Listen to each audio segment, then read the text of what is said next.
You ready to do this, Steve? Let's do it, Spence. Punch it, Chewie.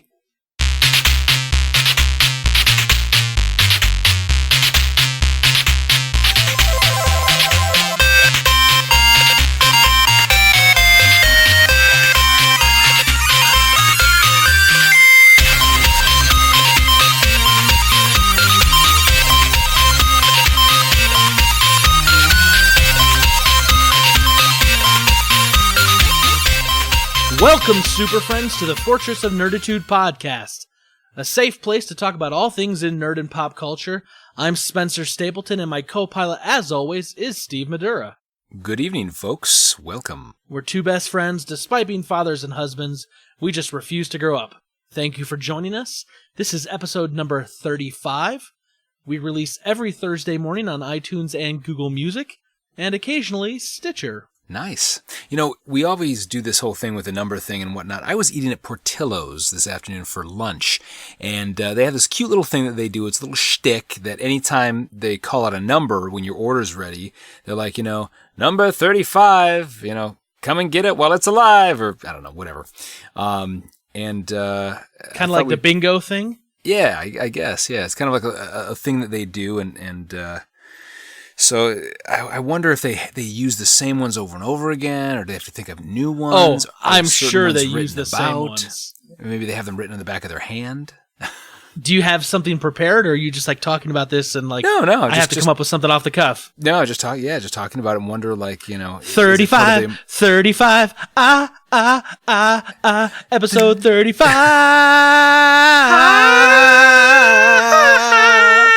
You can tell by the way I do this podcast, I'm a woman's man. No time to talk. It was more just a rhyme on the last part of the number. But yes, you could go into a whole 70s disco vibe. That's all right. I've watched this video that's on the YouTubes. It's mashing up AC/DC's Back in Black with the Bee Gees' Staying Alive. Ooh. You should watch that. It is great. I've seen it probably like 5 times this week. That sounds awesome, actually.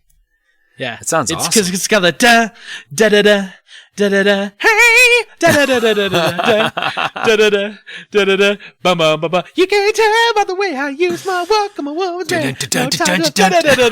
Yeah, dude, it's so good. Oh my gosh!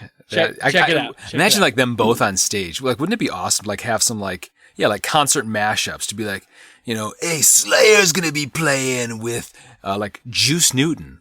Or like Olivia Newton-John as like the opening act. Like, what the freak? Yeah. Crazy. Yeah. Well, this is pretty good. There's another one I saw with Ozzy Osbourne and Earth, Wind, and Fire. Ooh. And they used this song September by Earth, Wind, and Fire, I say you remember. Yeah. And they use Crazy Train by Ozzy? Yeah. It's going off the rails on a crazy train. That's exactly what it is. That one's pretty good too. That one is pretty good. So we're actually doing a company outing come August, and there's an outdoor theater here called Ravinia, and a lot of fairly sizable artists come. John Legend was here earlier this summer, and Train was here, and anyway, so they had a few different options, and let me just run them past you, and you tell me what you think. So they had Lifehouse. They had Alanis Morissette, and they had Carlos Santana. Which of those 3 would you have chosen? Carlos Santana. Booyah! Nice. Right. Yeah, I'm with you, brother. I'm with you. Yeah. Now, Lifehouse, remind me, is this finally found the love of a lifetime? No, isn't that White Lion or Great White or something like that? That's not Lighthouse, is it? No, Lifehouse is like the Christian rock band, like Jars of Clay or like Creed. Who am I thinking of? I finally found the love of a lifetime. I remember making a tape for a girl when I was like 15 with that song. Don't judge me. Hold on, I'm looking. Oh, it is Lifehouse. What the crap? What? No, it's Firehouse. No, it's not. It's Firehouse. Dang it. Firehouse Subs, that is. Brought to you by... No. Right. Oh. There was like 3 or 4 bands that sounded really... It was like White Snake, Great White, Firehouse. Like, there were a few of them that sounded all pretty similar. That was a classic album back in the 90s. A little hair metal for you. Oh, yeah. That should be the theme of this. It should be the end music for this podcast. I finally found the love of a lifetime. Yeah, let me tell you, that love of my lifetime that I made that mixtape for and gave it to, yeah, I'm pretty sure she's married to another man and I'm married to a different woman, so apparently it wasn't the love of a lifetime. The old mixtapes. And when you really wanted to make a quality mixtape, you got the Gray Maxwell. Oh, yeah. Or it was the Maxell, not Maxwell. Maxwell Coffee. Actually, so we were actually at Portillo's, speaking of, and this young intern, who's a young man, I will not name him, but he was actually asking some woman questions, because he has a woman that has broken his heart, and our blunt advice was like, move on. He's like crying over his cake shake, and I felt heartless, hopeless, and anyway, I'm like, you came to the wrong guy. I've been married 14 years. You know, you're doing, because he bought like tickets to like some John Mayer concert out in Connecticut. And I'm like, look, you take her, you're just spending money on somebody else's wife. Right. And he just had this like look of like, you cold-hearted. I'm like, yeah. Yes, I agree with you. Like, yeah, definitely, you know, don't take some other man's wife out to a John Mayer concert. I'm with you there. But even we're talking pre-wife. Right. But like you gotta put yourself, Steve, back at that time, you know, go back 15, 16 years ago, like when you were going on a date and like you were trying to like figure out like, you know, is this the right move? Does this signal the wrong kind of intentions or too much intention? And like there's all that like cat and mouse, like the psychology behind it. If I call now, do I seem too desperate? You know, like I gotta play it cool. Yeah, how many days do I need to wait? Can I just text her? Which, by the way, you totally can. I'm just telling you. Yeah. I got a date with my wife for our first date with the text. Don't ask her about it though; she's a little bitter. But so I also asked her to marry me the same way. It worked too. No, so yeah, so like I get it. Like if you're young and like you're new and you're struggling and you don't know, don't ask old married guys for advice. Right, exactly. We're just gonna be like, dude, man up. Just do it or don't. I don't. We've been hardened. It's like, I got pooped on by a child today on my way to try to get them to a car seat. I don't have time for this. Should I take her to a concert business or not? Exactly. I got real problems, man. John Mayer, your body's a wonderland, man. That ends after year 1. You ever heard the penny analogy? Yeah, well, you will. Anyway, what else is going on, Steve, man? It's a good week. This weekend, met up with an old buddy of mine, and he took his son. His name is Benny, and his son's name is Benny, and I took Addison. Is the other son named the Jet? No. Okay. Not that. Benny and the Jet. But anyway, so we took him to Benny. Benny. just like before the podcast started, like Spencer was like just singing. He's just singing a bunch of And the Jet. He's got a song in his soul. I've got it out of my system now. Go ahead. It's like mono. You never get really rid of it. But anyway, so we took him to Six Flags. And it was really cool because Benny is the youngest of his. Well, he's middle, I guess, now. They've had some more kids. But he's got some older brothers. And his older brothers do not go on roller coasters, will not, scared, fright, whatever. And we're walking in with Benny, and he's like, oh, he's kind of seeming a little anxious, you know? And so we're walking down the thing, and he just points to this huge tower, and he's like, I want to go on that. And it's the Giant Drop, which is like a 250-foot, like, free fall, like cage around you. And this guy's like, he's like 8, he's like 9. And we get on it, and after the ride, which he was, you know, breathless, he's like trying to scream and nothing comes out. He's like, I thought this was like a scenic thing where they would like show you the park and like roll you down like some kind of scenic tour of the an aero tour of the park. Not hitting terminal velocity as you careen towards the earth. Right. But Do after you remember when we used to go and like put like you'd go up to like you'd put like a dime on your knee and like balance it. Yeah. So when it would drop, like you'd watch the dime just like float in the air right in front of you. And then you could reach out and catch it. Now, of course, if you miss that penny or that dime or that nickel would like go, barreling towards Careening Earth through off. somebody's head, Right. like a missile. But yeah, it was pretty fun and entertaining. Anyway, but Benny, like I was so proud of him Benny! on all these rides. Benny! So proud of him. So that was fun. And then had a campfire tonight, actually. Threw up a campfire and had a dinner outside. So we've been trying to eat outside as much as we can with the weather being so nice. And so we did that. Our office, I don't know if I told you this last week, but our office got flooded, actually, about a week ago. We had some torrential rains and went to the office one morning, and there's like water in the lobby. I'm like, this isn't good. And people are just kind of milling about. So I go upstairs, and there's no power. So everybody's working off of the battery life of their computer. I'm like, yeah, I'm going home.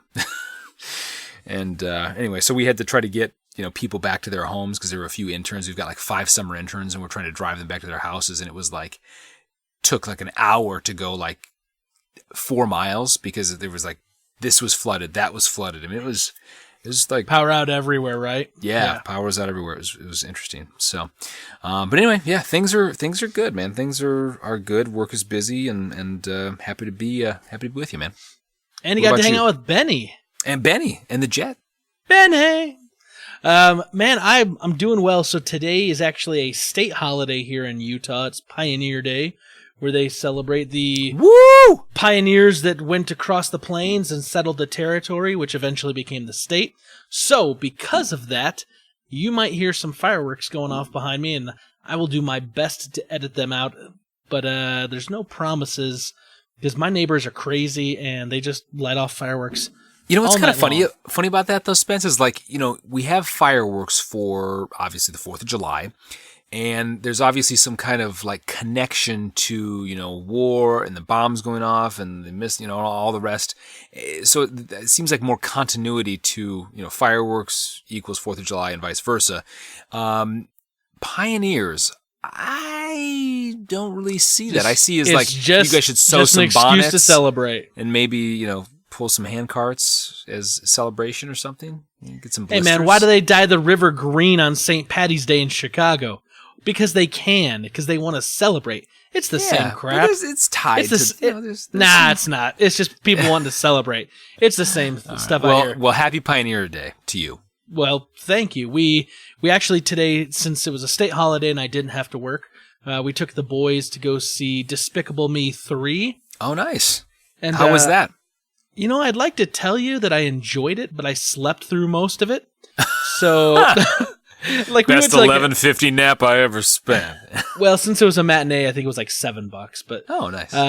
It was one of those things where, like, even though I got an okay night's sleep last night, like, I watched the first maybe like 20 minutes. I'm sitting in the dark theater, and I'm like, this movie just didn't feel as entertaining as the previous 2. And I decided I'd close my eyes for a minute. Next thing I know, like, half the movie's gone by, and I wake up, and Jackson's like tapping my foot, and so I put him up on my lap, and of course he's on my lap for like about 15 seconds, and he jumps back down and goes back over to his mom and gets popcorn, and then back, and is like kind of doing that whole thing. And then I realized I needed to wake up, so I went out to the restroom, kind of stretched my legs a little bit, came back in, and sat down and was awake for like another 15 minutes, and then I closed my eyes again, and credits. So it's not often that I fall asleep in a movie theater, but it was a kids movie in a theater full of kids and their parents, and I was just like, you know what? I'm fine. No one's going to complain about my kids because everyone else has kids that are making noise. That's so right. I had a little bit of a nap, but other than that, man, like, I've been doing just this weekend was a lot of stuff. I took an hour trip out to Tooele in order to buy a GameStop exclusive Amiibo. And those Amiibos are those little Nintendo statues that like will interact with your little NFC scanner inside your Wii U or Switch. An hour? Yeah, because they have a Cloud, a character from Final Fantasy VII. They have an exclusive one that only GameStop has, and they were sold out everywhere in the state except for Tooele, and Tooele had 2 of them. So I was just going to go by myself, and then Brita told me that her and the boys wanted to go. So we packed up everyone, and we drove an hour out to Tooele, went to a GameStop, and I picked up the 2. And then when we were there, the boys started complaining about wanting Oreos. And I said, all right, let's go to Walmart while we're out here and let's just pick up some Oreos for the kids and give them a chance to walk around a little bit. I mean, they took a little mini nap on the way down there, but I figured, give them a chance to stretch their legs. And I ran into an old friend of ours, Sarah Austin, or as we used to know her, Sarah Bingham. And really? How is she doing? She's doing well. She lives out there with her husband, and she was just telling me about her parents, and her youngest brother Jonathan's now running the farm, and just kind of telling me about some of the family. And that's and everyone. Awesome. I haven't probably seen Sarah since, maybe a couple of years before I graduated high school when she went off to college. Very cool. So it's always good to see old friends. Yeah. So it was kind of interesting running into her out in Tooele. I wouldn't have, imagined that. But in a Walmart, I see someone walking from my past. I was like, Sarah! And I yell it out. And she's like, hey, Spence! And, I was like, well, at least she recognized me. So that's a good sign. And not some like crazy man yelling at someone. So that was kind of cool. That was a lot of fun. It was good seeing her, good kind of catching up for just a quick few minutes. Yeah. I played some of the Destiny 2 beta that was live this weekend. The game plays very, very, very similar to the first game. I played the first game quite a lot. I played it probably solid every day for a couple hours for 6 months. And I'm on the fence if I'm going to buy this one. I've been on the fence for a while. Yeah, I played it. It was good. It was fun, but it didn't give me... It was a very limited beta, so there wasn't a lot you could actually do. You could basically play the first mission. You could do a little bit of PvP. And then on Sunday, they opened up like one of the social areas that you can go to, like buy supplies and get new weapons and whatnot and pick up missions. But nothing was there you could do. So you could just basically like run around and explore, which I did. And I don't know. I mean, I'm on the fence. It was fun, but I was doing it by myself. And this is one of those games where if you're doing it with a community of people and a group of friends online and playing together, it's a much better experience, and I wish that when I would have been online would have matched up with when some other people would have been online, because then I could have probably had a little bit better experience in the beta, and since it was limited and I didn't get to play much, I'm just kind of so right now. So kind of playing it by ear. This weekend, I also gave the boys a haircut. Steve, there's 2 types of haircuts, high and tight and crew cut. And that's the kind of haircut they got. Just like out. one size fits all, just like zzz, back and forth like a shear and a sheep. No, I gave him a 4 on top and a 3 on the sides, and I probably should have gone a 2 on the sides to give it a little more distinction, because between a 3 and a 4 is not a ton. Right. But yeah, they got haircuts, and for the most part, it was pretty good. The problem is this: young boys, especially my squirmy little boys, tend to move a bit. And so Charlie, actually, I nicked his ear just ever so slightly with the clippers. Dude, that kid will not keep his head still. And so I'm trying to hold him down. I'm like, don't move. He's like, okay. And just keeps turning. And so he barely got nicked, and he bled for maybe about 15 seconds. And then it stopped, but of course he was freaking out because he saw blood. And then Jackson had to go next. He's like, no, Daddy, don't cut my ear. Don't cut my ear. But Vincent Van Gogh me, Dad. Yeah. It was so funny because I gave him haircuts, and then on Sunday, I'm looking at Jackson, and Jackson's looking still pretty good. And then on Sunday, I noticed there was a spot or 2 that I missed just ever so slightly. Yes. Where there's maybe 10 or 15 hairs that are extremely longer than the rest of the hairs next to them.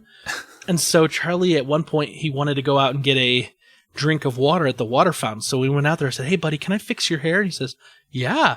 And so I pull out my pocket knife. It's got a little serrated edge. I was like, hold still. And so I grabbed his hair, and I pulled out the knife, and he starts trying to look to see what I'm doing. And I was like, stop looking. I'm like, stop looking. This is the problem we had yesterday. I'm like, just hold still. And so he held still, and then I just went, zick. And I just, just made just a little slice through the hairs and took out that little problem we had going on. Yeah. So anyway, haircuts. You got to show them a movie when you cut their hair. That's what I do. I show them a movie. They're transfixed by, I just let them watch anything on YouTube they want, like Dude Perfect or whatever. They are transfixed. That's not a bad idea. That's not a bad idea. We it's do it great. out on the backyard on the patio.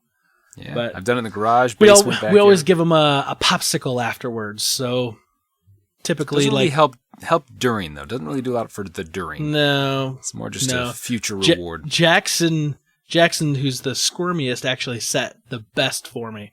So go figure that. I also binge watched the entire season of The People versus O.J. Simpson on Netflix this last week. And let me tell you, that was after like our 90s conversation 2 weeks ago. And the verdict that was rolled out last week. Right, and then he was paroled. Although I don't think he actually will get released till like October. But with kind of all that going on, I was like, you know what? Everyone said good things about this, so I'm going to watch it. Let me tell you that, like, first of all, that thing was very excellently cast. Everyone did a great job acting in it. But then it took me back, man. Like, just all these things I remember hearing about and watching on the TV and all the stuff that was in the news. Like, it was just kind of a trip down memory lane, man. Yeah. But it was really well done. I'll have to check it out. Yeah, definitely.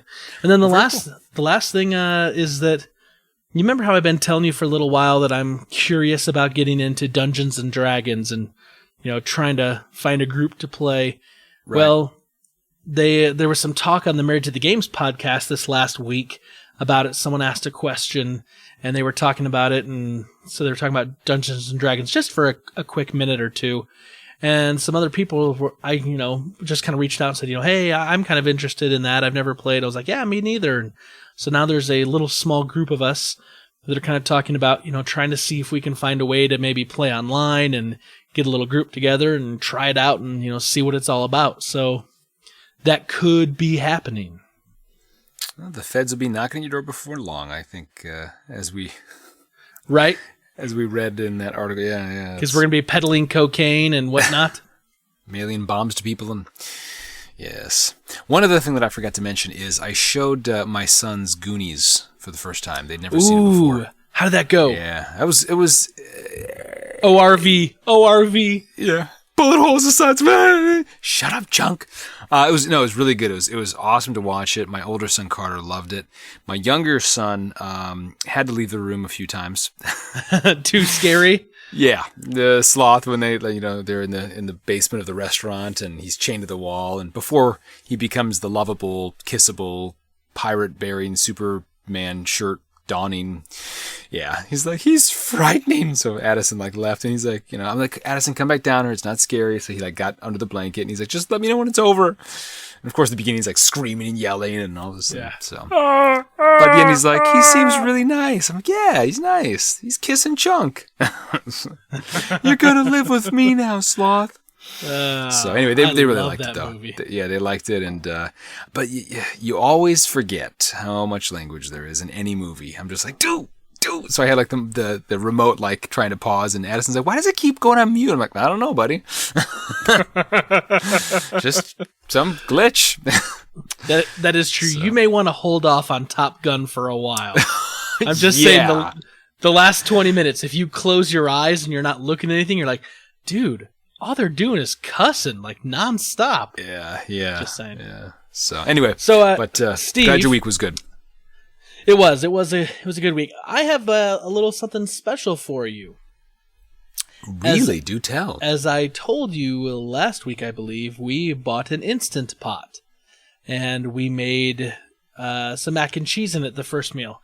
Well, I'm going to bring to you another one of our Fortress of Nerditude Martha Moments. And this Martha Moment, as always, is brought to you by Bobby Pauls at Nintendo Gurus on Twitter.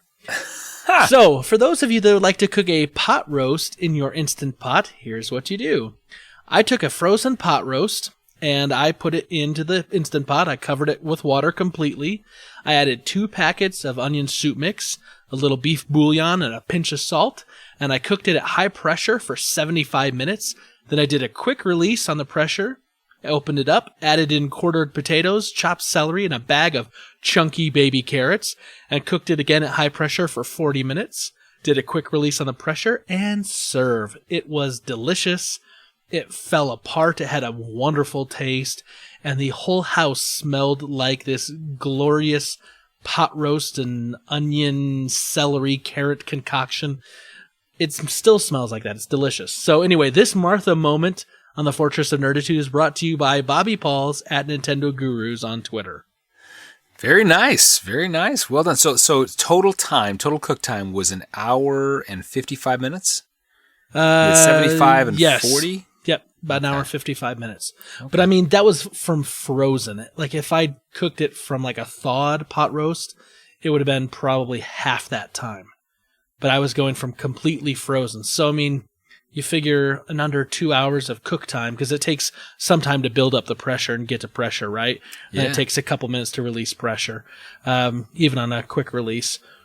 I mean, still, like, we did this, like, after church on Sunday. I mean, you know, it was just us, and I didn't have to, like, put it in and, like, set it there and, like, let it cook for, like, 8 hours. That's awesome.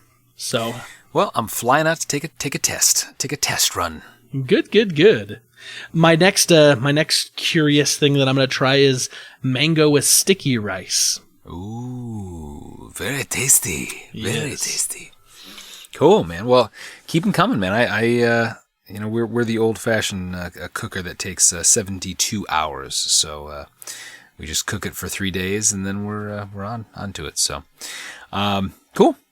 Well, what do we have what do we have in store for our listeners? Okay, so we're going to do something a little special, a little different this week, because typically the week after Comic-Con, there's no news in nerd and pop culture that doesn't revolve around Comic-Con. So we're going to actually put Rebel Intelligence after our question of the week, because it's going to be one big, massive Comic-Con edition of Rebel Intelligence.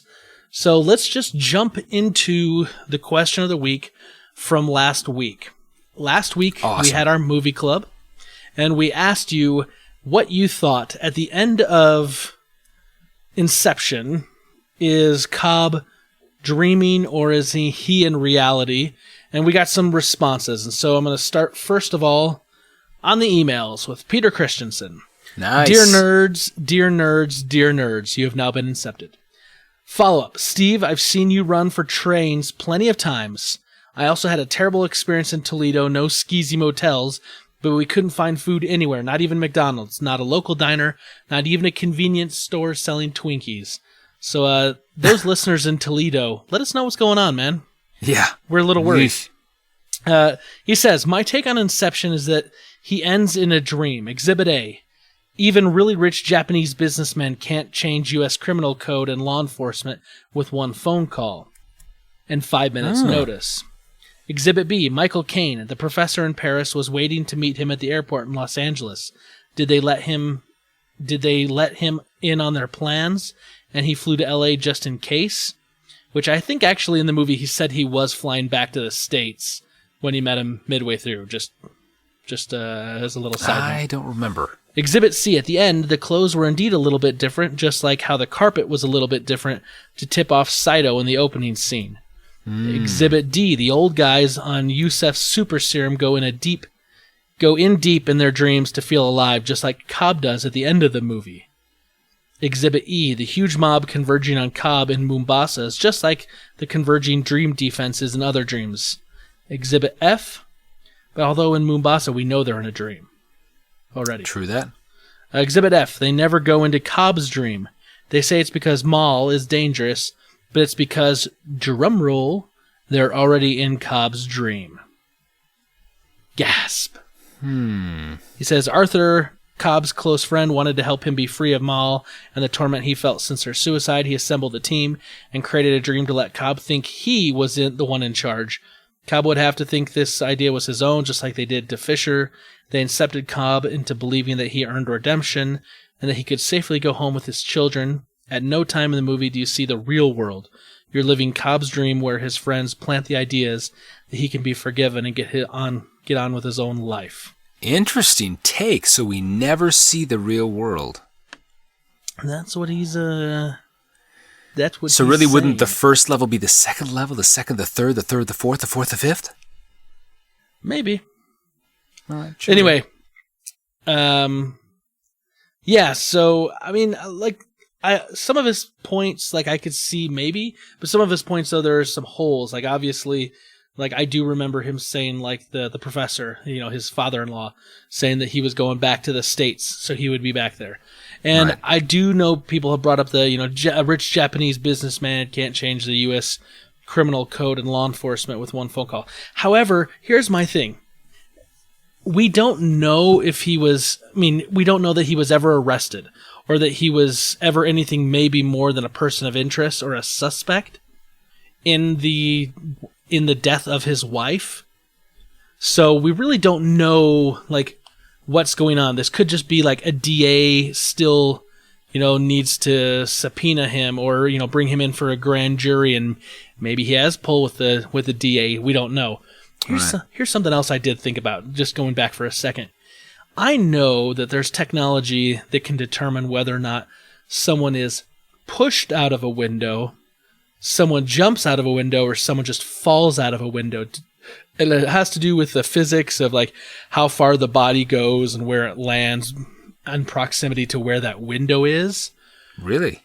Oh yeah, yeah. There is scientific study that can tell and determine whether someone was pushed out a window, they jumped, or whether they just, like, fell out a window. And here's the thing: I always thought about that, and the fact that she jumps from a window, like, across the way.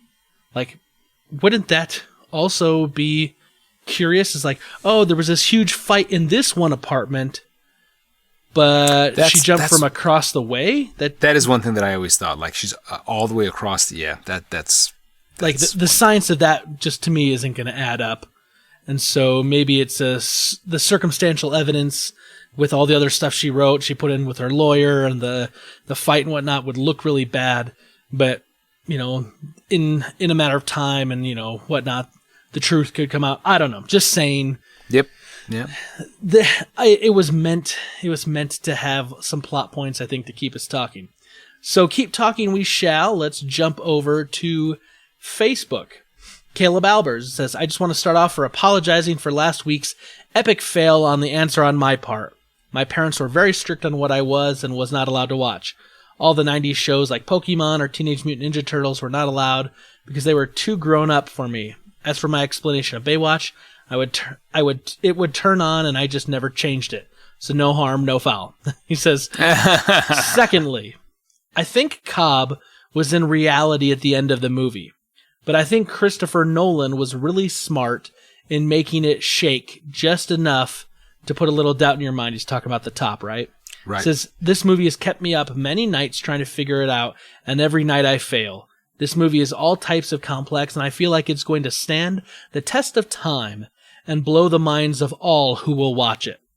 Now, I'm kind of in agreement with him. I think this is going to be a movie that's going to stand the test of time, and it is going to have people talking for quite a long time.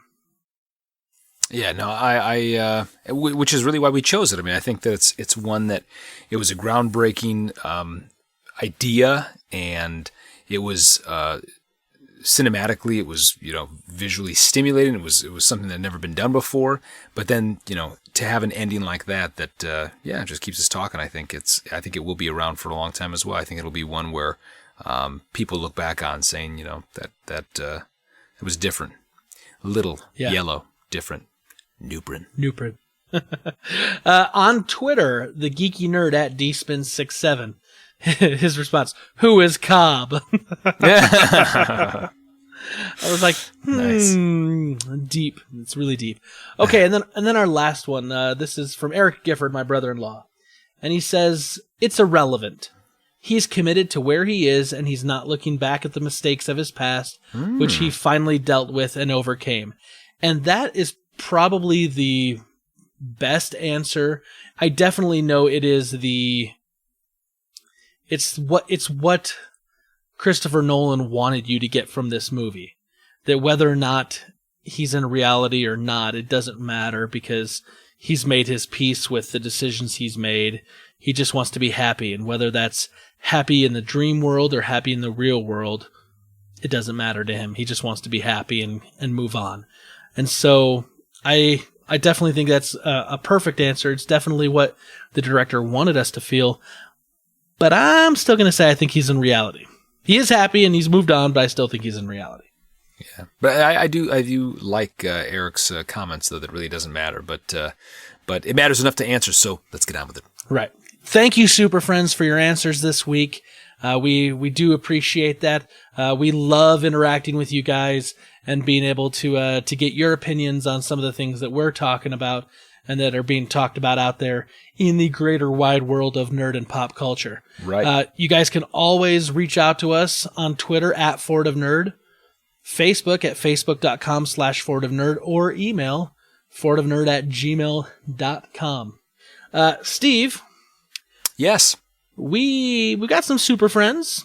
We're looking for more super friends to join us here in the Fortress of Nerditude and party it up. How can our super friends help us out?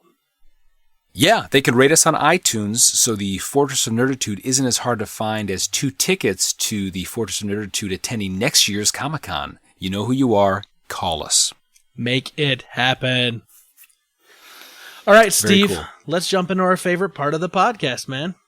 All right, let's do it. Let's do it. I always have to let you know, many Bothans died to bring us this information. Rest in peace, you Bothans.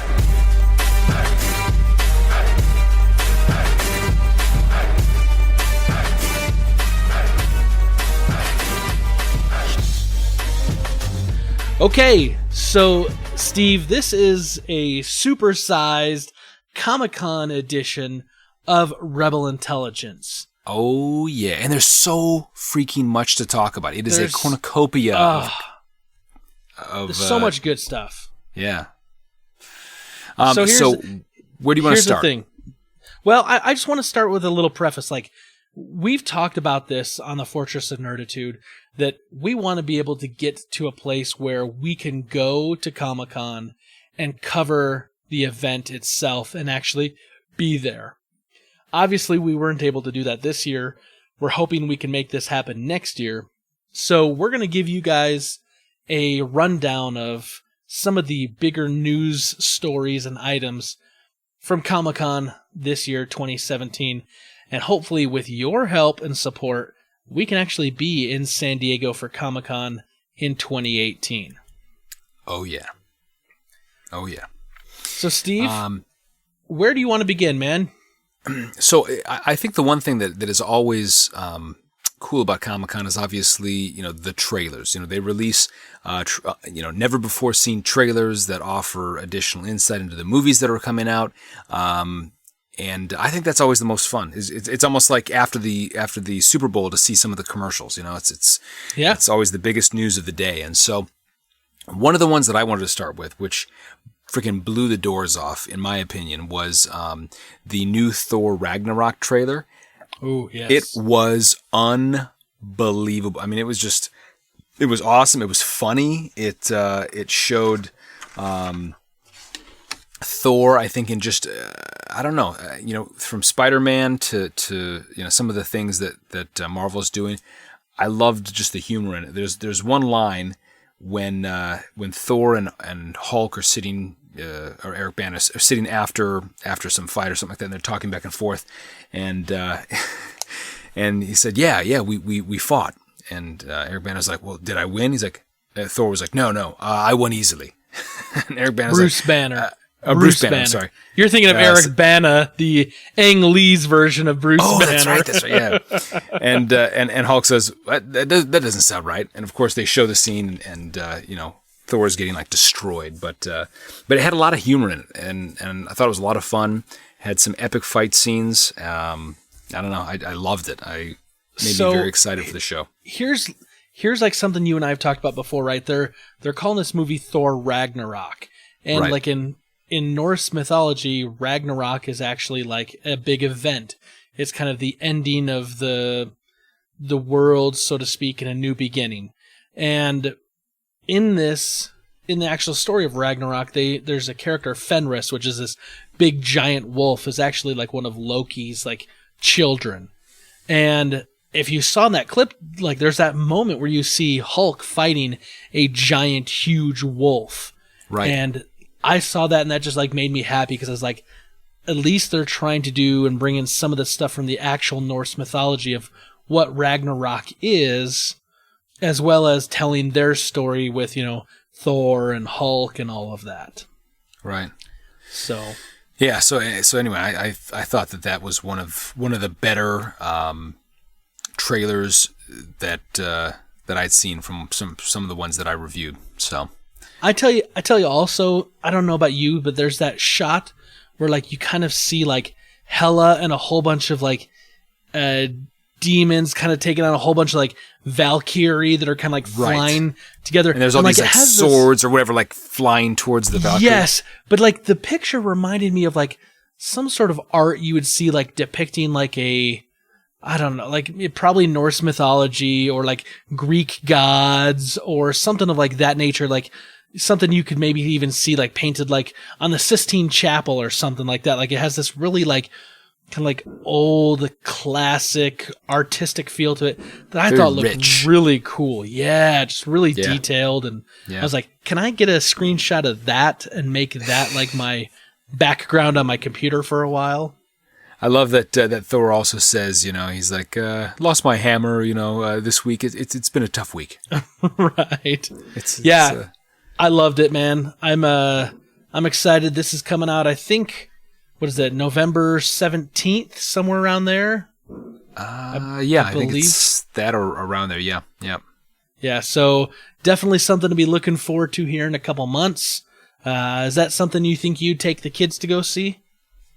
Probably not. If they were shuddering at Sloth and eating a Baby Ruth, probably not going to take them to see that. But definitely one that I'm going to see. Very excited for it. And as any good trailer should do, it should amp you up to see the movie, and it did just that. Nice. Yep. So here's something else that I kind of saw. I'll just kind of, I guess, stay in the Marvel world a little bit. There was a new video or a trailer released for The Defenders. Now, The Defenders so first of all, let's take a step back. Netflix is doing some Marvel stories that are only on Netflix. And it's Jessica Jones, it's Luke Cage, it's Iron Fist, and it's Daredevil. And I've finished the first season of Daredevil on Netflix, and I'm almost done with the first season of Jessica Jones. So I'm a little behind, which is okay because this is going to be a Netflix show, The Defenders, so I'll have time. But The Defenders is kind of like a team up, so it's almost kind of like an Avengers, right? Like they all kind of group together. Right. But this is like on a more local level, like in New York City. This is kind of like down and dirty. Like it's not, these aren't like, like the high-end superheroes like Captain America and, right. Iron Man. It's not the A-team. This is like the C-team guys. But it's the trailer that they put out looked really good. So like if you've been watching any of this stuff on Netflix, you're probably going to be excited for this because you're going to get to see this. But once again, like it had really good humor. You had like them kind of like quipping at each other. And there was this one moment where Jessica Jones like looks at Matt Murdock, who plays Daredevil, and he's got the big scarf wrapped around his head and his eyes. And she looked at him and she's like, "That's ridiculous." And it was so funny. And their little scene where he's like, "Oh, is that the one guy's like, is that the pork?" He's like, Matt Murdock's like, "No, that's the shrimp." He's like, "Oh, but that guy over there is carrying the pork." And obviously he can't see, but he can smell it. So right. That what I loved about that as well is Sigourney Weaver. Like to see her on screen again as a villain. Obviously, she's a well accomplished actress, and but to see a big name like that on TV, that says something about the show. It's obviously it's going to be good. So I'm excited for it. I mean, it's going to take me a little while to catch up. My Netflix list is a little long right now. Right. Trying to work through some stuff, but I'm excited for it. I'm looking forward to it. Yeah, that does look good. And again, it's just cool to see how we've kind of had that shift back to where we're getting some really quality TV shows and obviously some big names that are not afraid to get on the the channel. So well, and I think also that speaks though, Steve, to the idea that like you don't have to be in a feature film to have like good parts written for you. I mean, there's been some really excellent TV that's been done in the last number of years, and Netflix is really attracting a lot of really good stuff lately because you can get quality writers and, have a little more freedom and not be as constrained by, some of the big studios or the big networks where they've got all the standards and practices and, you can't do this or can't mention this. Like they're given more free reign. And so that's attracting people because they know they can tell a story that's more authentic to a character and not have to make it clean cut. I mean, so. And you hope they can continue to do that. I actually read an article this week that said that Netflix is having a tough time turning a profit on their original series. They have to spend so much money on those as opposed to just getting something that they can buy that's already prepackaged in the can from somebody else and just host it. So we'll see. Hopefully that their original series can keep cranking them out because they obviously do a fantastic job. So yeah, absolutely. Which, speaking of that, I don't want to, go right to the top, but I got to. I can't hold back. No, I will. See, here's the thing. I know where you're going to go. I know. If you want to go there now, man, we can go there now. I don't care. I really do want to go there. Let's do it. Okay. This is our podcast. We do our Stranger Things, man. This is my favorite thing that has come out of Comic-Con 2017. Had a brand new trailer drop. It actually gave me like goosebumps. It was it had the thrill of the show itself, like embodied in this like 3-minute trailer.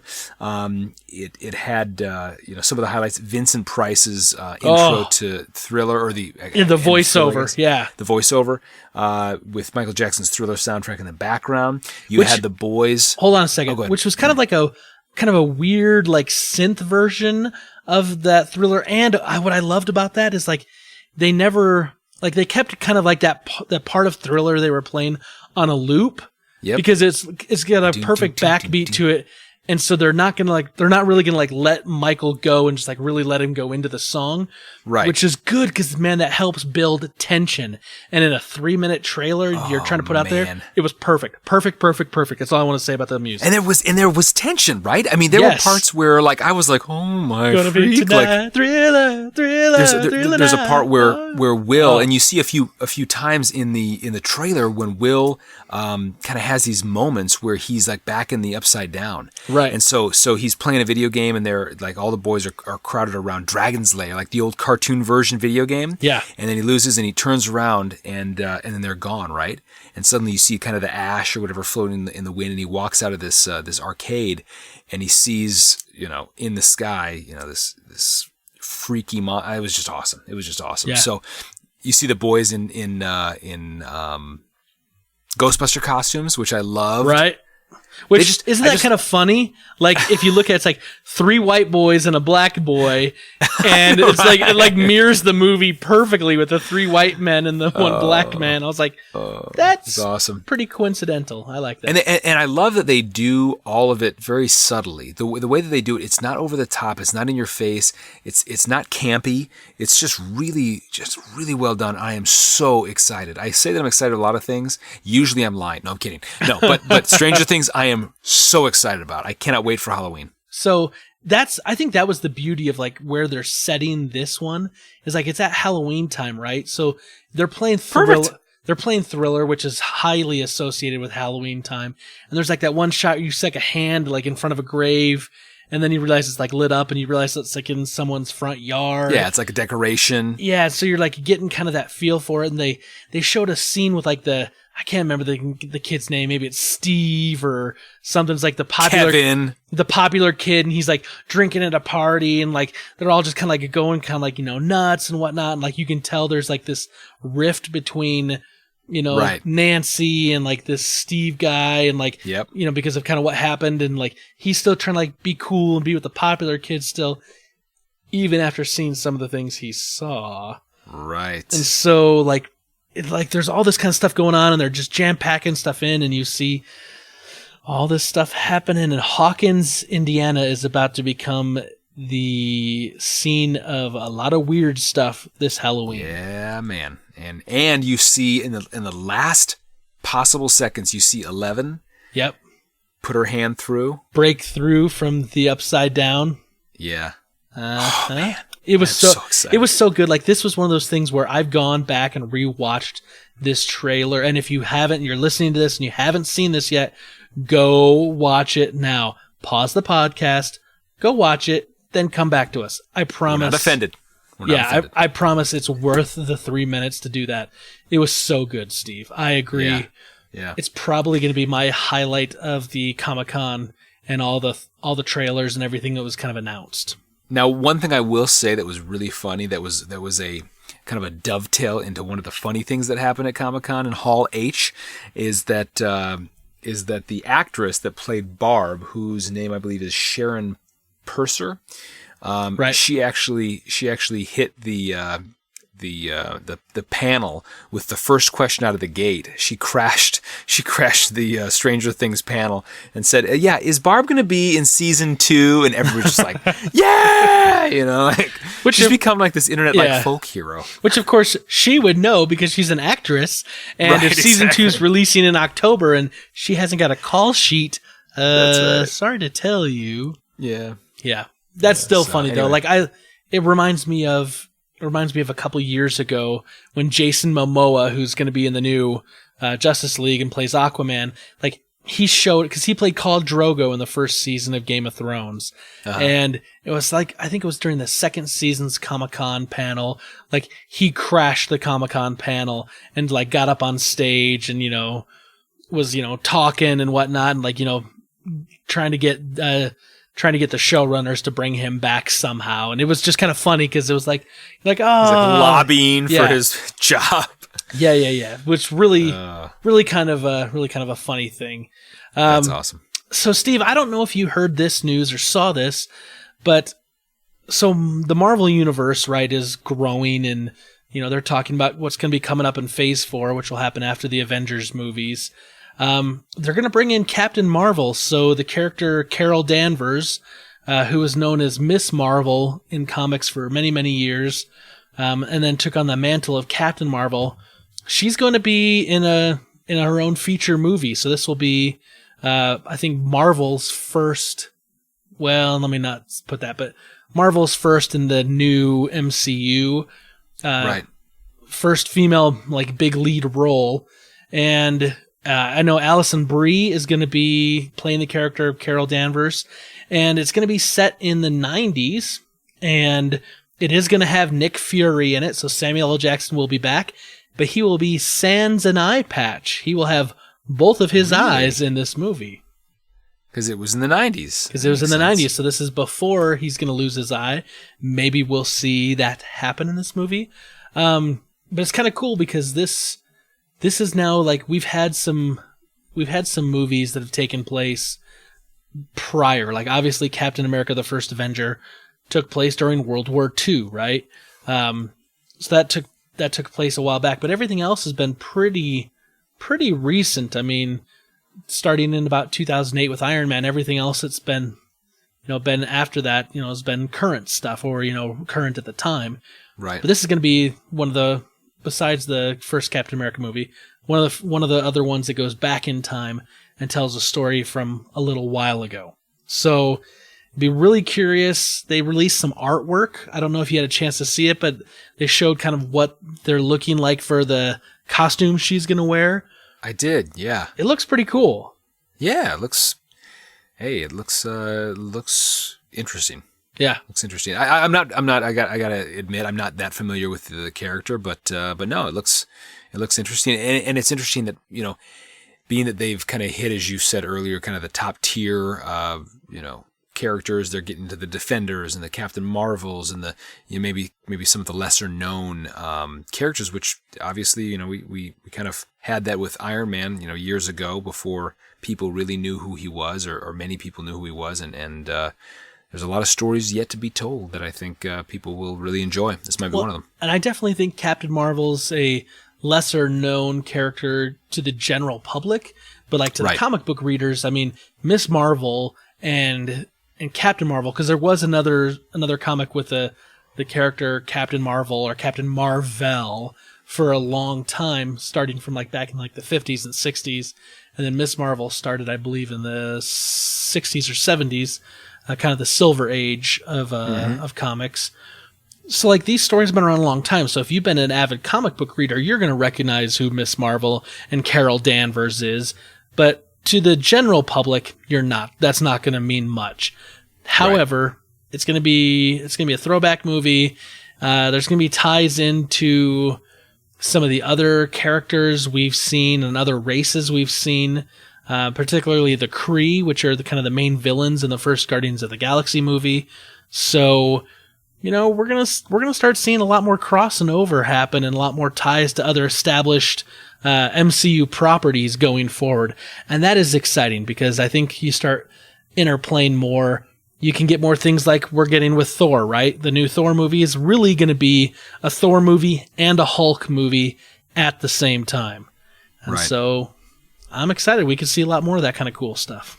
That is very cool. So one of the ones I wanted to talk about, which when you think about female roles in superhero movies, one of the ones that maybe it might not be top of your list, but one that I often think of is Michelle Pfeiffer as Catwoman. I know that Batman didn't get much love. You know, you had the creepy Batman Danny Returns DeVito as Penguin and all the rest, but you know, she was a fantastic Catwoman. You know, she's 60 years old. Crazy. Wow. Anyway, she has been slated to play, because the new Ant-Man sequel just got released. She's going to be playing Janet as the original Wasp and mother of Hope Van Dyne in this upcoming movie. And had just been confirmed. Some other additions to that movie include Lawrence Fishburne as Dr. Bill Foster, a.k.a. Giant Man, Hannah John Kamen as Ghost, Randall Park as Agent Jimmy Woo, and Walton Goggins as Sonny Birch. So, but it's cool to see her, kind of coming back to the superhero universe, and I think she's a fantastic actress, and at 60 years old, running strong. So, well, and the cool thing is, like, they never showed Janet Van Dyne in the first Ant-Man movie, so they could make that casting anyone. Yeah. And I think going with Michelle Pfeiffer is a good call. I'm almost more excited about Walter Goggins being cast because I've got a soft spot in my heart for him as an actor ever since he was on The Shield. He's just a fantastic actor. He can play really, really like straight, like kind of like straight characters. He can play creepy, weird characters. He can play like disgustingly gross characters. I'm excited that he's going to be in this film. I'm really excited for that. Let's see here, like moving on. So let's talk Justice League, man. I mean, this was another big. My gosh. They came out with a big trailer for Justice League here at Comic-Con this year. DC showed that off. Here's my take on this, right? The trailer's really good as far as a trailer goes. But I'm a little unsure of like when this movie is supposed to be taking place, because it shows like the world morning. Like there's this like quick shot where it shows like looks like London Bridge with like this big like banner draped over it that has Superman's symbol on it. And people's like, Superman's gone, and Batman's MIA. So, like, I don't know. Is this like a month later, 2 months later? Is this like 6 days later? I'm a little unsure on that timeline, because all of a sudden you've got this huge like threat, right? This that has to be taken care of, that requires Wonder Woman and the Flash and Aquaman and Batman, and it looks like they're having their business handed to them at times in this. So here's my question: if this is only like a week or 2 weeks after the events of Batman v Superman, what in the world is going on that has like this entire universe and this world like being threatened that fast after we just saw the world being threatened before, right? Now, if this is like 6 months, a year later, okay, I'm better with that timeline, but I don't know, because I got the impression that Superman, especially that last shot of Batman v Superman where you see the dirt rise off the grave just a little bit, like I get the impression like he pretty much comes back to life shortly thereafter. So if they establish this as being 6 months to a year later, what has he been doing? Where has he been for so long? If it's a week later or 2 days later, I could maybe understand, maybe he hasn't fully regained his powers or whatnot, but you know what I'm saying? Like, it seems a little odd, like, we're seeing this huge thing, and, like, depending on when they establish the timeline, how is Soups going to fit back in? Because I fully believe that he won't appear until probably the last few minutes of that movie, and then we'll see him.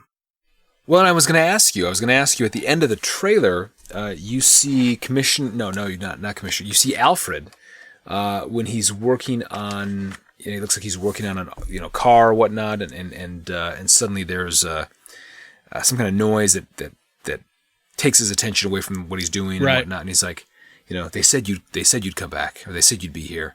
I just hope it's not too late, And I assume that's obviously the nod to.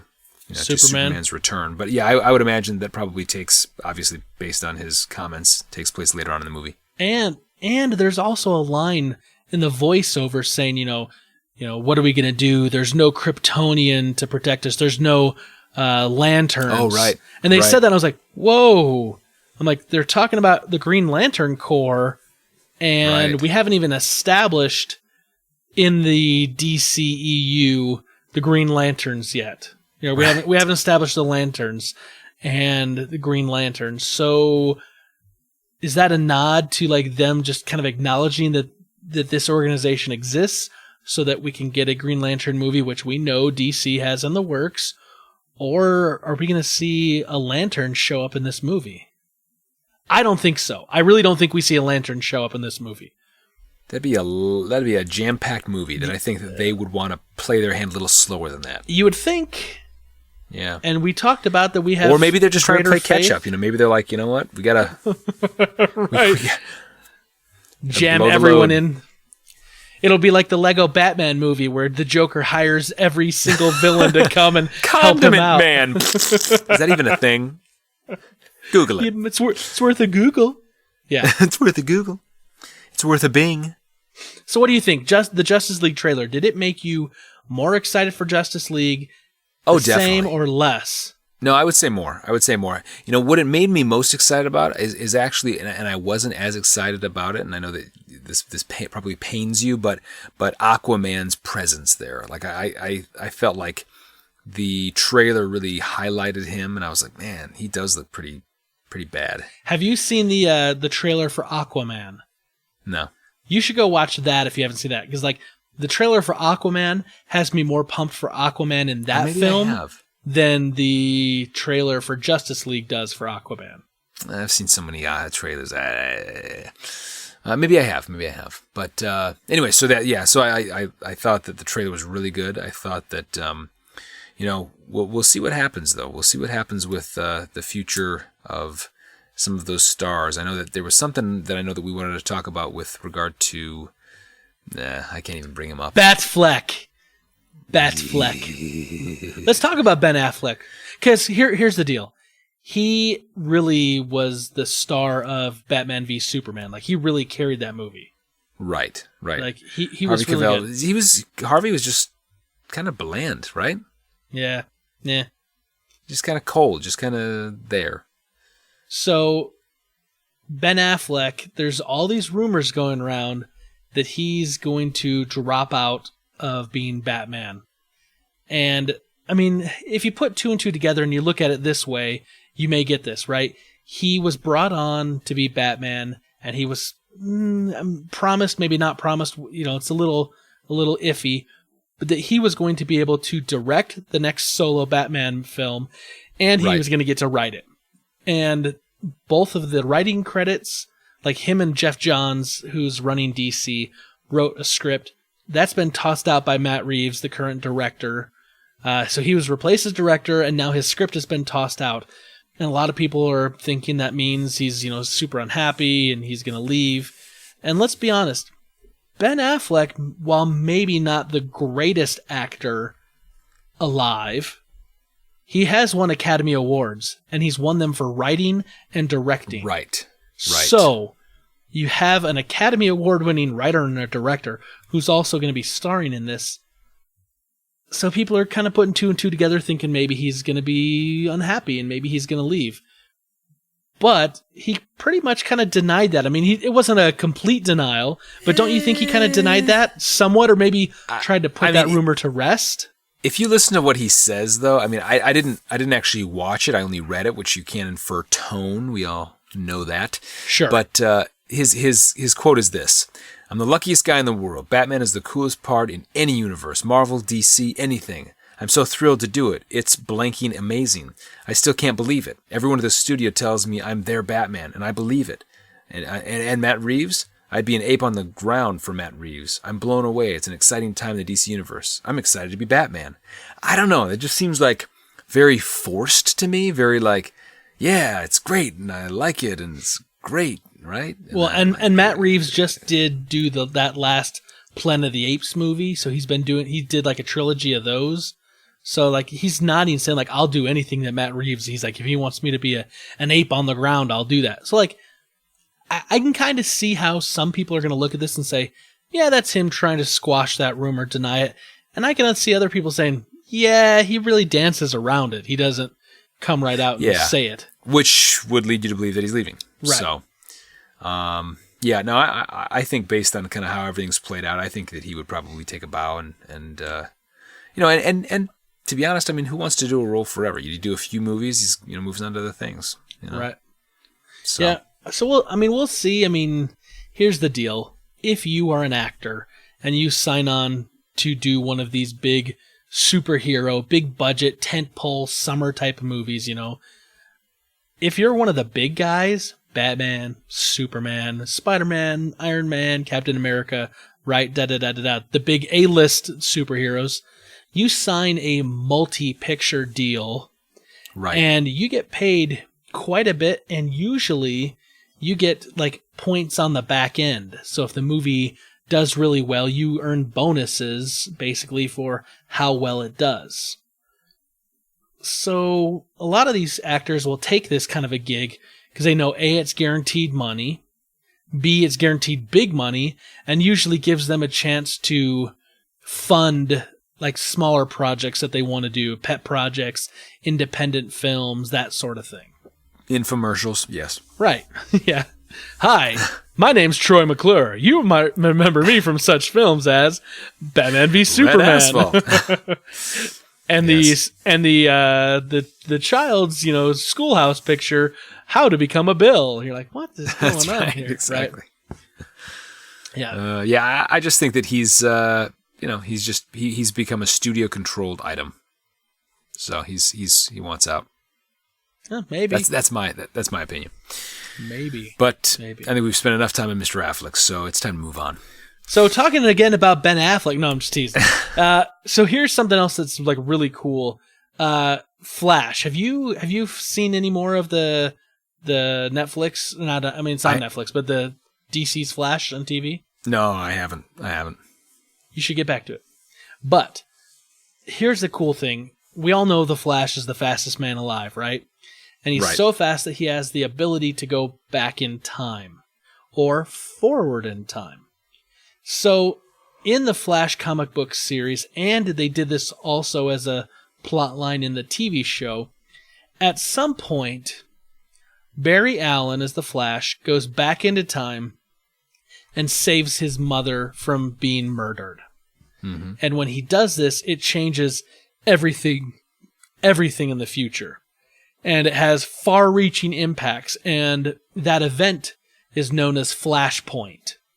And in the comics, Flashpoint was used as a way to kind of reboot DC's comics, and I think that's when they kicked off their new 52, where they basically could kind of go back and retell maybe a different version of an origin story of Batman or Superman or Wonder Woman, and it was across all of DC's comic book properties.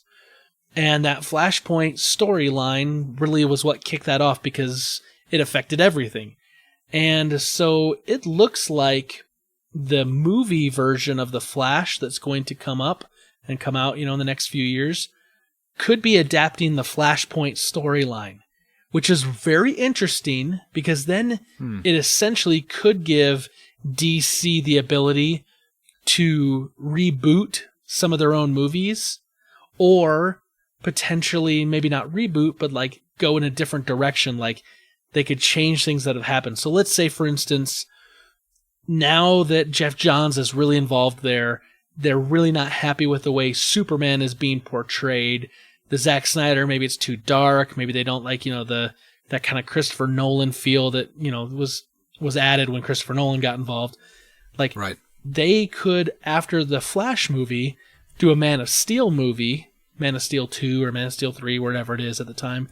Good golly. And they could go back to like the more traditional, like red, white, and blue, like the red, yellow, and blue suit, and make it like happier and more, rah, rah, rah, USA, type of feel to it if they wanted, because they can pretty much do anything with Flashpoint because it could affect things however they want it to. So that's a really interesting idea that could potentially have ramifications in their films for years to come. Now, do you think, so this is DC's, I guess, golden ticket, if you will, or skeleton key that they can unlock any door and rewrite history, go solve a mystery, DuckTales, woo! Anyway, but is Doctor Strange Marvel's version of the same thing? That he could go back and change history, change time and space? I don't know if they're going to have that, because you're talking primarily about the time stone, right? The time gem. I don't know, because we have to see how that's going to interact with the upcoming Infinity Wars movie and with Thanos and the Infinity Gauntlet. We don't know if he's still going to have the ability to manipulate time after those events or not. So it's just very convenient that each studio is like, I'm going to write a character that can change everything so that I know it was written a long time ago, but right.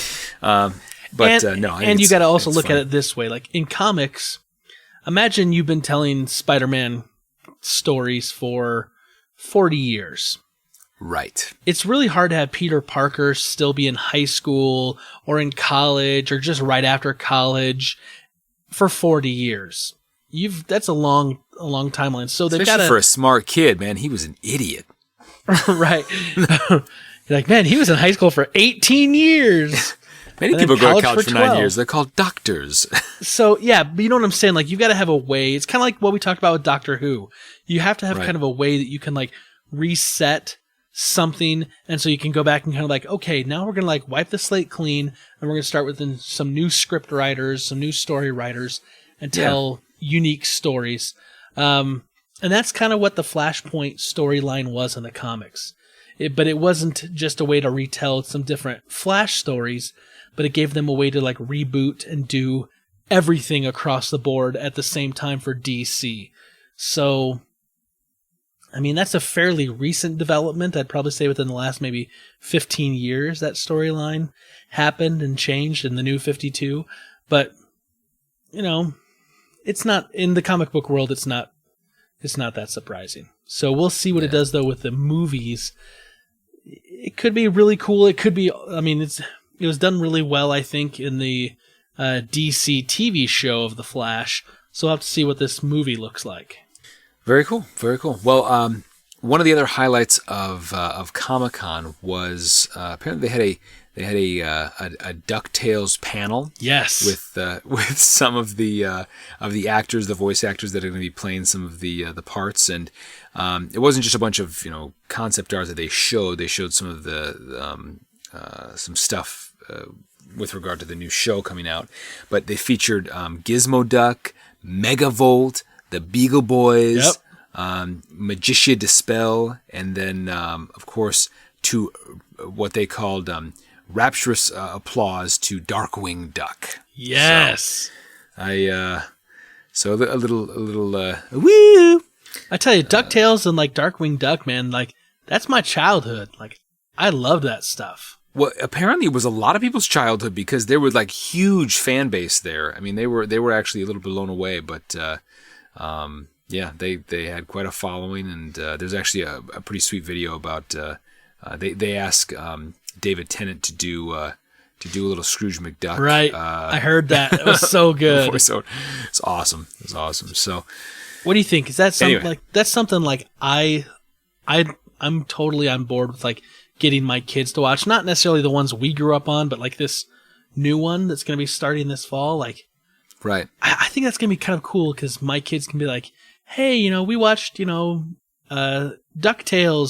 but it's like their iteration of it. And I'm like, oh, well, I used to watch that as a kid too. And here's what it is. I like it when they kind of bring something back like that. I mean, it's kind of akin to, like the Jetsons that was on in reruns when I was a kid. Right. But like that was a cartoon that was on like when my mom and dad were kids.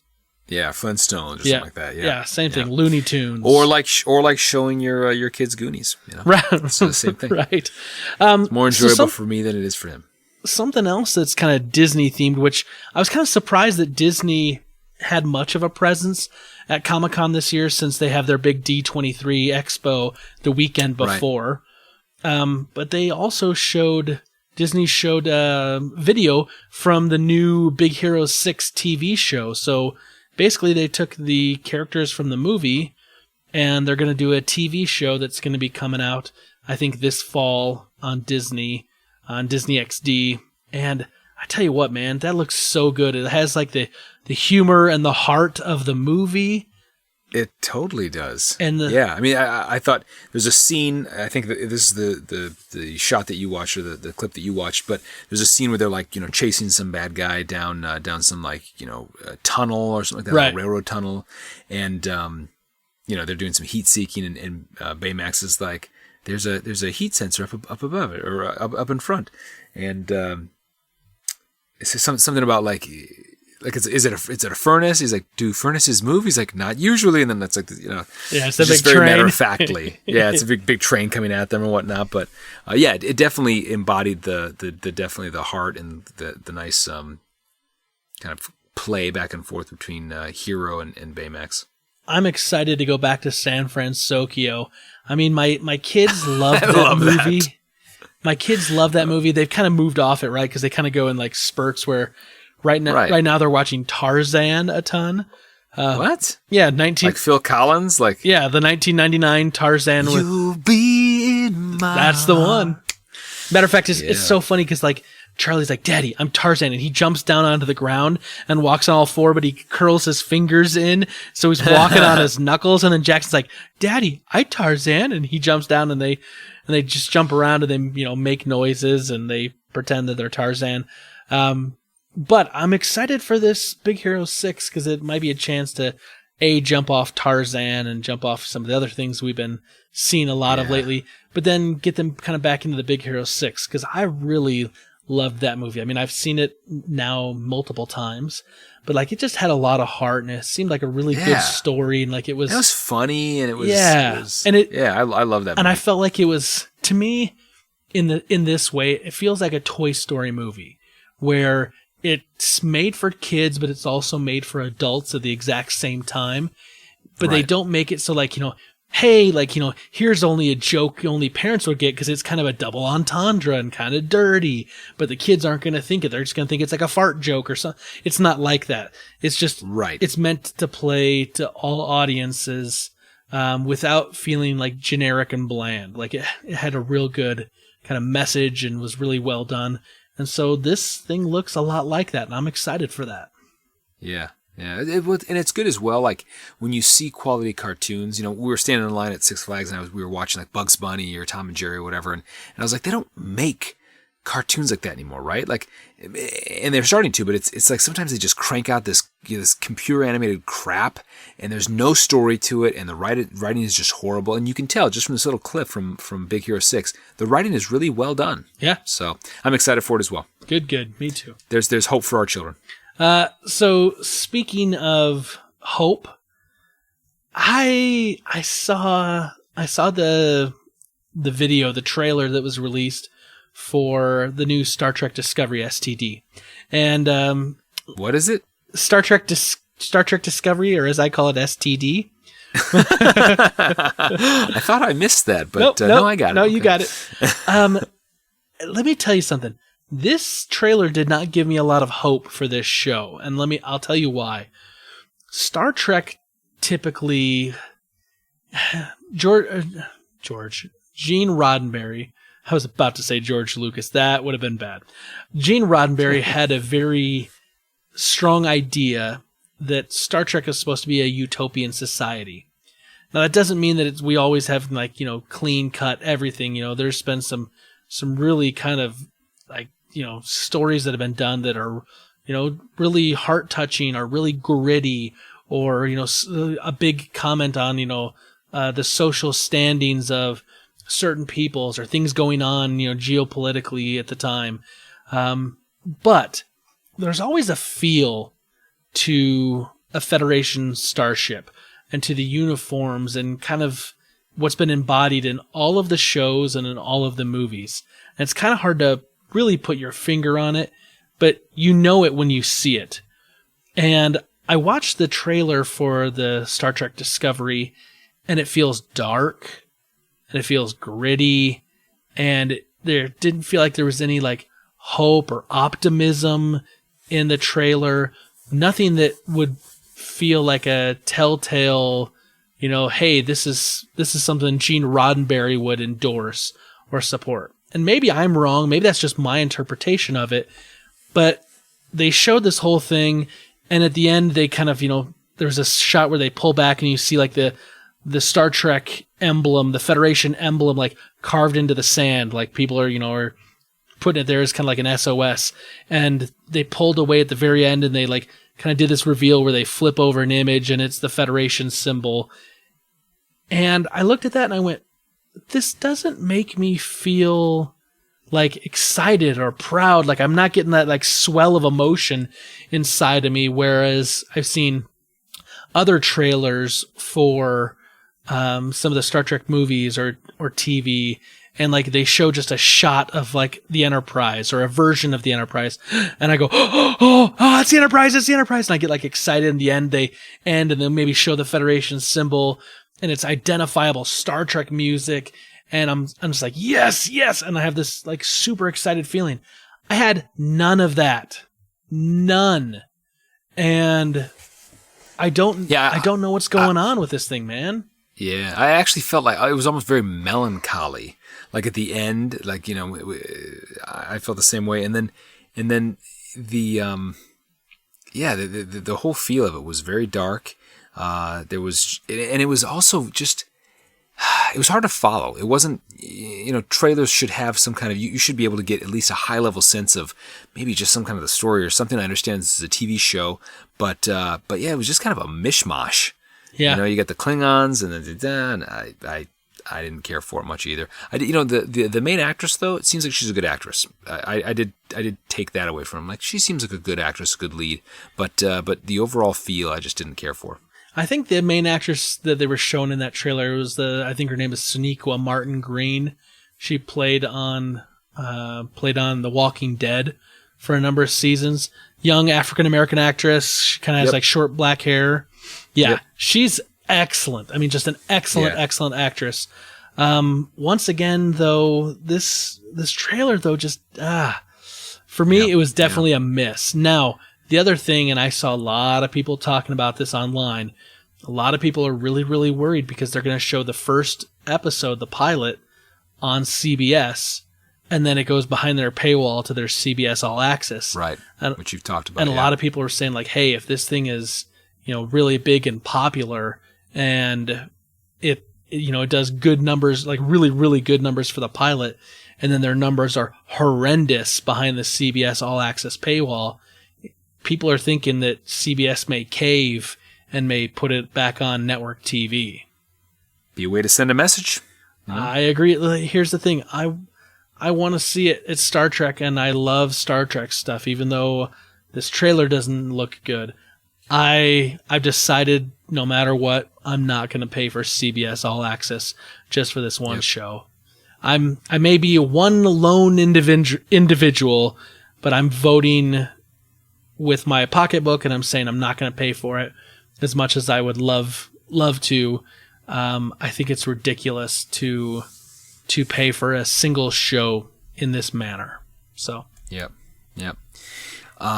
One last thing to round out is actually one that I wanted to bring up, was kind of a highlight of the show this year of Comic-Con, and that was a story that I read. It was actually Gal Gadot. She was obviously a main attraction at this year's Comic-Con.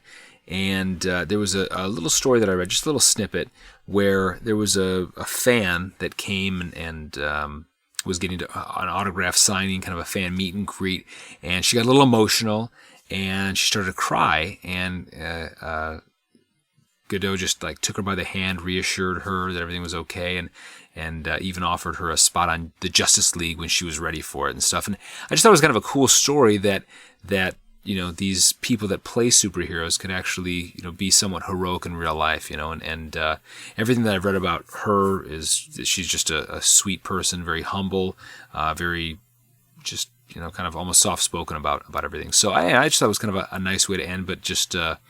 it's kind of like the story about when you hear Chris Evans going to children's hospitals dressed up in his Captain America outfit. Yeah. Stuff like that. Yeah, really, really, really cool things. Ever since the Charles Barkley era, I'm not a role model, but it is kind of cool to see when they're like, you know what, I am a role model, and I'll step into these shoes, and I'll take this as part of my job. Right. It's pretty cool. Right. The last thing I wanted to talk about real quick is there was one last trailer that I thought we should talk about. It's for the movie Ready Player One. Now, I don't know if you had a chance to see this or not, Steve. Here's the thing. Ready Player One is a book by Ernest Cline.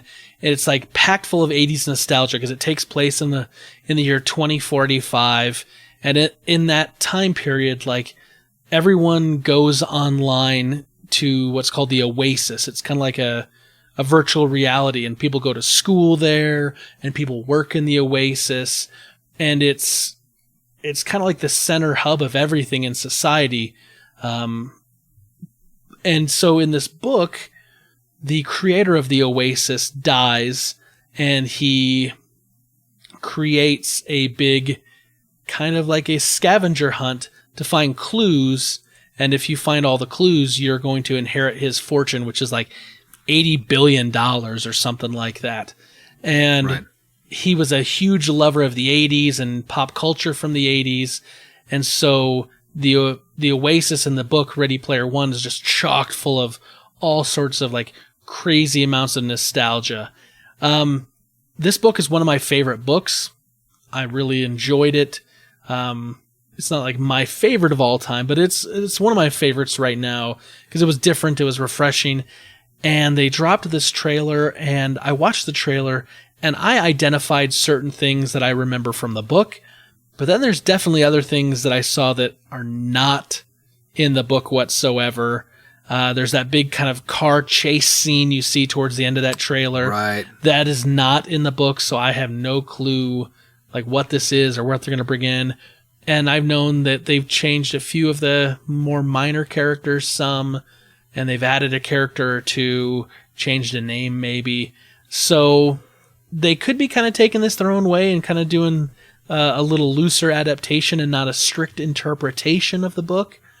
But even though the trailer wasn't my favorite, my love of the book is really, really strong, and I still think this looks like it could be a cool movie.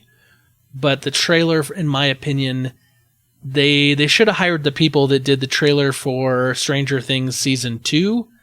Right. Because they were hitting on the nostalgia and had me totally pumped. whereas this one didn't have me, and I wish it would have, because I love that book so dang much. Yeah. Yeah, my only thought in parting is that I was not as impressed, I guess, by the trailer, similar to my comments about Stranger Things, whereas they do it subtly, it's so natural, it just flows within the story, it's never forced. I feel like this was totally forced. I felt like the chase scene, you see the DeLorean, slamming through things and whatnot, and then you see this scene where they're walking and suddenly the Iron Giant's walking to the side of them, just like, nah. And this is always a challenging thing as well, I think, with sci-fi movies, whether it's, where it's really, I don't know, supposed to be futuristic. You get this with some of the Terminators, you get this with Tron, you get this with this movie, where the futuristicness of it just seems almost outdated. It almost seems like this doesn't seem as I don't know, cutting edge as it should be. And I know that might play well to the story and all the rest, and when it was set and when it was written and all that. But just from watching the trailer, I was just like, nah. Like, the Oasis looks okay. It didn't blow me away. Yeah, so that was kind of my feeling too. The Oasis didn't look in my mind like how it looked when I read and listened to the audiobook. Right. But that being said, I do get your criticism that it looked a little dated. However, I actually think that's going to be part of the fun of this movie, is because you're in a virtual world that's supposed to look like you're in the 80s. So their representation of some of the futuristic stuff would be the representation of how people in the 80s thought it looked.